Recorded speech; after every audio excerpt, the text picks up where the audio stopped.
Et quel match, la victoire de Lens 3-2, 3 jours après l'humiliation à Arsenal 6-0. Les Lensois ont réagi à domicile. Premier match et première défaite donc pour Pierre Sage. Déjà, coach Kevin, je ne sais pas ce que vous avez pensé. Lens prend 2 buts, mais on a retrouvé Samba. Et heureusement, il fait des parades. Ah oui. Peut-être qu'on ne l'avait pas vu faire depuis un petit moment. Si c'est le Samba qu'on a vu contre Arsenal, Lyon gagne à Lens aujourd'hui. On retrouve notre Lens de Ligue 1 rassurant finalement de voir que Lens est capable d'enchaîner, ou alors la prestation inquiète un petit peu quand même. Ça démontre quand même que l'effectif, il n'est pas seulement de qualité, il est de bonne quantité. Quand tu vois qu'il manque Wai et je crois 4 ou 5 joueurs qui ont été changés par rapport au match contre Arsenal, ça fait un effectif intéressant quand même. Ouais, il manquait et Li Wei aussi notamment qui était suspendu. Lens qui assure sa 6e place avec cette victoire, 22 points. Lens sera quoi qu'il arrive 6e puisque derrière Brest qui joue demain n'a que 18 points. D'ailleurs si Brest ne gagne pas il y aura un vrai trou là. Après j'ai regardé pendant que tu parles les images. Ouais. Le penalty que provoque Lyon. Si tu fais des fautes comme ça en première division, c'est sûr que ça sera difficile. Ce penalty serait sévère d'ailleurs. Moi, je pense qu'il est quand même déséquilibré. On ne le voit pas très bien. Très sévère, mais bon, tu n'as pas besoin de faire cette faute-là. Ouais. Après, moi, concernant Lens, ce qu'on retiendra, c'est le résultat. Forcément très important. C'est vrai que c'était important parce que de réagir, là, on parlait tout à l'heure des Niçois qui étaient en terrain connu après avoir été menés, mais Lens c'est pareil, tu prends 6-0 en Coupe d'Europe, évidemment ça t'était jamais arrivé. On attendait la réaction des Lensoises et on l'a vu, elle est rassurante. Bien sûr, on aime bien le beau jeu, on aime bien les certitudes, mais il n'y a pas de certitude dans le foot, donc c'est toujours compliqué. Mais en tout cas, quand tu analyses ce genre de match, tu te dis que d'abord, ce qui est important pour les Lensois, c'était de gagner. Point. Peu importe la manière, ils ont été en difficulté. Je pense que Lyon leur a largement mérité quand même au moins le point du match nul, mais les Lensois ont été meilleurs dans les zones de vérité et ils ont eu un meilleur gardien ce soir. Je suis en train de réfléchir. Le prochain match de Lyon, c'est à Marseille. C'est à Marseille. C'est mercredi, oui, le match à rejouer. Le Lyon qui va à Marseille mercredi, c'est un Lyon qui a progressé par rapport au moment où il aurait dû avoir le match. Et puis non, franchement, ce soir, moi, déjà, la composition lyonnaise, je pense que les Lyonnais seront d'accord, mais elle était cohérente.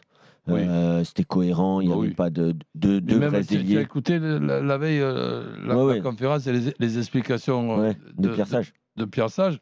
Je trouvais très cohérent. Il faut savoir que c'est quand même quelqu'un qui a... 4-2-3-1, Cherki en 10 derrière Lacazette. Il n'y a pas eu effectivement 3 ou 6 changements à la mi-temps. Oui, non, c'était cohérent. Après, c'est quelqu'un qui est quand même assez... C'est déjà pas mal, de la cohérence, il n'y en avait pas trop. C'est quelqu'un qui est assez connu dans le monde du football, en tout cas amateur, pas forcément de Ligue 1, Ligue 2 professionnel, mais bon, il était quand même responsable du centre de formation, il était déjà passé par Lyon, il était au Red Star avec Abibay, il était avant à Annecy. Bref, il a fait quand même déjà de très très bons clubs avant d'arriver là. Je connais pas toute sa carrière, mais c'est vrai que ce qu'il a proposé déjà sur le papier, c'était très intéressant, c'était cohérent, et ça n'a pas toujours été le cas sur les derniers mois à l'Olympique Lyonnais. Ensuite, son équipe, elle a été intéressante, notamment sur coup de pied arrêté, intéressante dans le jeu. Voilà, c'était une équipe de Lyon qui ressemblait à une équipe qui peut se redresser. Kevin, je viens de regarder les 3 buts encaissés de Lyon. Tout à l'heure, j'ai dit 2 buts évitables, donc je rajoute un troisième. 3 buts évitables. Ouais. Non, mais c'est sûr. Après, on sait que O'Brien, il marque 2 buts, il est quand même fautif sur 1. Ouais. Donc c'est vrai que c'est difficile quand tu es dans le staff lyonnais là, pour juger. Meilleur buteur de l'OL cette saison. Ex-aequo avec Lacazette, 3 buts. Mais c'est pas un mauvais joueur. Après, c'est un joueur qui doit encore progresser. Et vraiment, même Ryan Cherki, je l'ai trouvé meilleur, bien. C'était plus clair ce qu'on lui demandait, ou en tout cas, j'avais l'impression qu'il avait mieux compris dans son interview à la mi-temps. À un moment donné, alors que normalement, il est bon techniquement, il fait un contrôle totalement à l'envers, alors qu'il est pour moi plus à droite qu'au pied gauche que pied droit. Son contrôle orienté, il se l'oriente vers le pied droit et quand il frappe, Il marque pas. Ça doit faire un but, ça. La dernière fois, j'ai parlé de Ryan Cherki avec un ami et aussi d'Ousmane Dembélé. Je disais, mais en fait, et avec ton expérience, en plus, tu as eu Ousmane Dembélé. Ok, c'est bien beau de ne pas savoir si le mec il est droitier, il est gaucher. Mais dans le foot, c'est bien aussi d'avoir un pied fort et un geste fort où tu sais que tu vas toujours essayer de te mettre dans la meilleure condition. Et souvent, ça passe, tu vois. Ah, mais non, des fois, quand tu hésites entre les deux. Quand tu ne sais pas si tu es droitier ou gaucher, on peut aussi craindre que c'est ni l'un ni l'autre hein, dans certaines actions. En tout cas, pour la finition, c'est quand même bien d'avoir des routines. Et ça, c'est mon souci. Voilà. Juste avant de prendre Fauzi au 32-16, écoutons Pierre Sage, l'entraîneur lyonnais. Est-ce que Pierre Sage, tu peux lui parler de défaite encourageante ou pas ? Alors le mot de défaite encourageante ne doit pas être dans nos têtes. C'est une production qui est encourageante et un résultat qui malheureusement ne récompense pas cette production. Et la marche se situe là en fait. Donc les joueurs sont à féliciter sur certains moments du match par rapport à des choses qu'ils ont bien maîtrisées. Mais il y a aussi des choses qui doivent changer si on veut que la bonne prestation se transforme en résultat positif et que les points suivent. Réaction recueillie par Jean-Romain Une fois de plus, je le trouve très clair dans tout ce qu'il dit. C'est très intéressant. Clair, net, précis et intéressant. Fauzi au 32-16, supporter de l'OL. Salut Fauzi. Salut les gars, comment ça va? Pleine forme. Salut Fauzi. Salut Fauzi. Et toi? Salut. Ça va, nickel. Hein. Un peu content de la prestation cet après-midi. Ah ouais. Même si la victoire n'a pas été présente, franchement, on peut voir un peu un sursaut d'orgueil de nos joueurs, entre guillemets. Pierre Sage, j'ai été étonné, même si je m'attendais à rien de sa part. Et franchement, cet après-midi, il m'a étonné. Il a réussi en 48 heures ce que Laurent Blanc n'a pas réussi en début de saison, ce que Grosso n'a pas réussi ses 7 derniers matchs. Franchement, plutôt encourageante. Réussi quoi, du coup? Concrètement, réussi quoi? Hein? Tu dis il a réussi ce que n'a pas réussi à faire Blanc et Grosso. Il a réussi quoi concrètement? Qu'est-ce qu'il a réussi à faire? Il a réussi à perdre 3-2. À bien utiliser ses joueurs. Ouais. Non, mais on est d'accord avec toi. À faire une compo intéressante. Moi, je ne parlerai pas de défaite encourageante, parce que la défaite est là, et pour moi, aucune défaite est encourageante. Par contre, je parlerai de prestations encourageantes. Voilà, de prestations encourageantes, mais malheureusement, et c'est énorme, parce que pour avoir confiance, il faut être solide. Pour se sauver, il faut être solide. Ok, le plan offensif, on le sait, c'est très important en football de marquer des buts.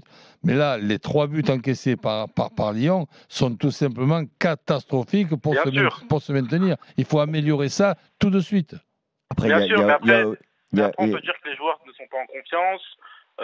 Franchement, il n'y a pas pénalty. On est entre nous. Il n'y a pas pénalty. Il est sévère, hein. C'est vrai qu'il est moins sévère. Ça dépend parce que en fait, l'arbitre, il est mieux placé que la caméra. Donc, bon, voilà, on peut considérer que Clément Turpin n'a pas été voir les images, etc. Maintenant, il était bien placé. Oui, il n'y a aucune réaction du défenseur. Donc, en fait, le défenseur, c'est comme s'il considère qu'il y a faute. Ça aussi, tu vois, normalement, la réaction... Il aurait dû genre, mettre un peu de pression. Non, mais je ne sais pas, moi, je ne dis pas qu'il aurait dû ou pas. J'ai l'impression qu'en tout cas, lui, il croit qu'il y a faute. Pour lui, il y a faute. Au moins, protester un peu. Après, s'il pense qu'il y a faute, il n'a rien dit. Ben voilà, justement, s'il ne proteste pas, c'est qu'il y avait tout simplement un pénalty sévère, mais un pénalty quand même. Voilà, je suis d'accord. Et en plus, après, derrière, on n'a pas eu de chance avec Lovren. Non, franchement, la réaction, celui-là de but aussi, les amis. Je viens de le revoir là. On frise le ridicule. Là. Bah, c'est vrai. C'est vrai. Mais bon, moi, je vois bien un match encourageant mercredi à Marseille. Avec 24 heures de plus de repos. De repos, avec ce qui s'est passé quand on est parti il y a 1 mois et demi chez eux. Bon, je pense qu'ils ont un peu de fierté, un peu d'orgueil. Je pense qu'on peut faire quelque chose à Marseille. Et moi, je pense qu'on prend les 3 points à Marseille avec une prestation et... On va dire l'OL est de retour, mais après, derrière, on perd contre Toulouse. Vous allez voir. Bon, on verra ça, Fauzi. On verra. Et puis, si jamais c'est le cas, t'inquiète pas, coach va te rappeler. Et pour ce ticket, voilà. Salut, Fauzi. Allez, salut, les gars. Bon week-end. Merci d'avoir été là. Salut, très vite. Lyon, effectivement, ce sera mercredi sur RMC. Marseille, Lyon.